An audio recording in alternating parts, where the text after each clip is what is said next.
Hello and welcome to a special edition of Studio 122, where we'll be talking about the latest in music and movies and entertainment around America. I'm your host, Chris Manguel, and my other co-host, Cole Rosner. How you doing, Cole? Doing good, man. On today's show, we've got a very special guest with us to talk to us about music and other things, Miss Caitlin Barbee. Caitlin, how's it going? Pretty good. How are you guys? We're good. We're good. Excited to be here with you too. That makes me excited. All right, thank you for being with us, Caitlin.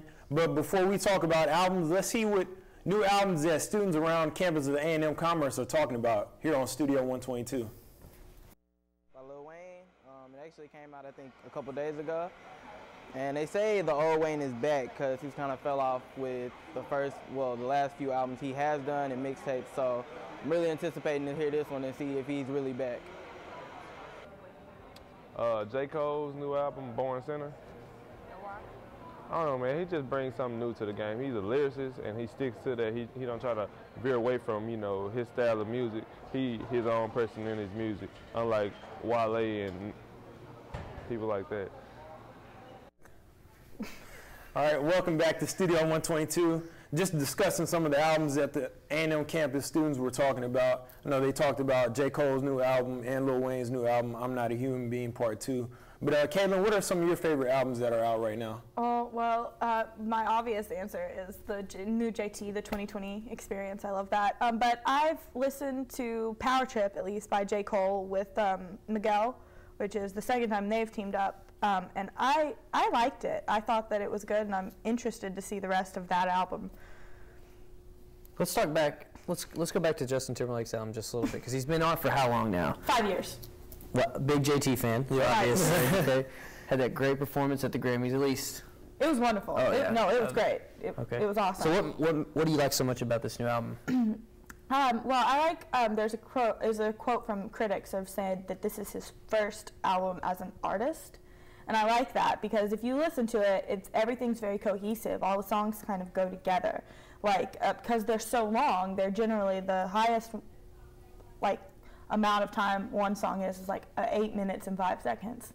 And the shortest one is like 4 minutes and 55 seconds. So they're all pretty long songs that end up if you play them on the CD and in order, they flow together into each other. And I thought, really, it's just some of his best work. Like, his voice sounds good. The band that he has backing him up is wonderful. And his guest stars on the album are pretty great, too. I thought Timbaland did a really good job producing it. And it's just a good album overall. Is he on tour now, or is he about to go on tour? Him and Jay-Z are about to go on tour. But sadly, they are not coming to the South. The only two southern cities they're going to are Miami and L.A. Yeah, he had the secret show in Austin.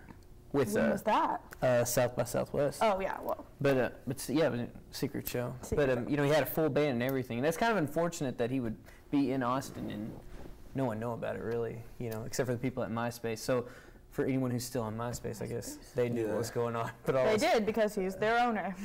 So let's break down some fun facts about this album. It was released last month, the later part of last month, and it sold about 968,000 copies in the first week, nearly 1 million copies the first week. And then also the album was fully produced by Timbaland, and he had a top 10 single with Suit and Tie. So Justin Timberlake, he's doing really good with this album. And if you buy the album at Target, you get 2 extra songs.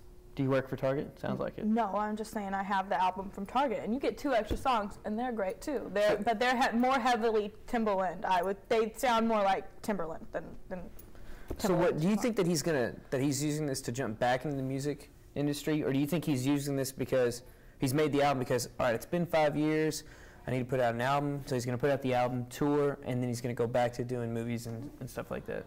No, I think that he loves movies and stuff too, but I think that music is probably still something that he's very passionate about, and I think he wants to be back in the industry. But I could be wrong. I don't live in his head, so. I bet you wish you did, though. Doesn't every girl? So Cole, as a music artist, as yourself, the main thing people saw with this Justin Timberlake album was a lot of marketing and promotion. How important do you feel like that is for an artist? Oh, I think it's very important. Now, especially with broadcasting, it's like you can't talk about anything without bringing up social media. And, you know, it's crazy to me that they were able to have a secret show in Austin during South by Southwest with such a high-profile musician like Justin Timberlake, and no one knew about it. You know, when the wrong person could have taken a picture, or someone could have found out and able to tweet that, and then the whole place would have gone crazy. I think promotion-wise, it would have been a mob. Oh yeah, and with the Grammy performance that he had, I think that really just kind of set him off on the track that he's on. But yeah, promotions is a huge part of what he's doing right now. All right, so let's take a transition to another comeback. Caitlin, what about Fall Out Boy's comeback with their new album coming out this month? My thing about Fall Out Boy is I do love them. Their last album was not my favorite because it kind of detoured away from what Fall Out Boy had been before that. And this one sounds a lot like that album, but I am at least going to give it a shot. I like the single that they put out. Why can't I think of the name of that song? But it was, I know my band knows what you do in the dark, or something like that. It's actually the song that they've been using on a promotion for that show Revolution, and it works really well. I like it, and I kept hearing it and knowing that, like, I knew the song but couldn't like remember that it was Fall Out Boy like every time I heard it. And I think that's really good for them because I think that they're touring too, so I think they're going to get a lot of their old listeners to kind of come out and check this out because it's been such a long time. And is it still the same 4 guys? Yes, as far as I know, nothing has changed. I feel like the only one I could ever name was Pete Wentz. Patrick Stump is their lead singer. Oh, change your name. All right. And then talking about some of the features, they have a track with Elton John and Big Sean. So what do you think about that, having a track with Elton John as a rock and roll band? I don't know that even Sir Elton would even like jump on this album. Like, it's got to mean that it's something good. That's my opinion on it. I don't think he would jump on something that'd be trash. So yeah, he did a duet at the Grammys with I can't remember the guy's name, but he was up for New Artist of the Year and Song of the Year. I know what you're talking about. He's like 21, 22, but he's from England, and he did it with Ed Sheeran. Yeah, that's it. Yeah, and so you know that, you know, Elton John doesn't seem like the kind of guy that's, you know, exactly like he's not going to be a part of the album. He's not going to jump on trash like that's. Yeah. He doesn't have to. All right, so Caitlin, let's talk about Rihanna and the Beyonce concerts that are both coming to Dallas here pretty soon. I'm really excited because I'm going to both. The Rihanna one is April either 16th or 19th. It's a Tuesday night, so I mean it's kind of inconvenient for some people. But it's at American Airlines. Hopefully she doesn't burn the place or almost burn the place down like she did the last time she was there. She lit the stage on fire after California King Size Bed with some of her pyrotechnics, and they had to shut down the show and evacuate. And then later in July, Beyonce is going to be there, and she has these great tickets that are general admission. So you buy those, and they're cheaper than the other tickets, and you can get on the floor and be right close to Miss Beyonce. Is that what you're doing? Or Mrs. Carter. Mrs. Carter, because that is actually the name of the tour, the Mrs. Carter tour. Yeah, which will be her new album. Hyping that up. I'm really excited about it. All right, so Caitlin, one last question. Physical or digital copy? I feel like I'm more of a digital copy kind of person. I have physical copies of things that I really like, but I've been mainly a digital copy person probably for the past like 5 years.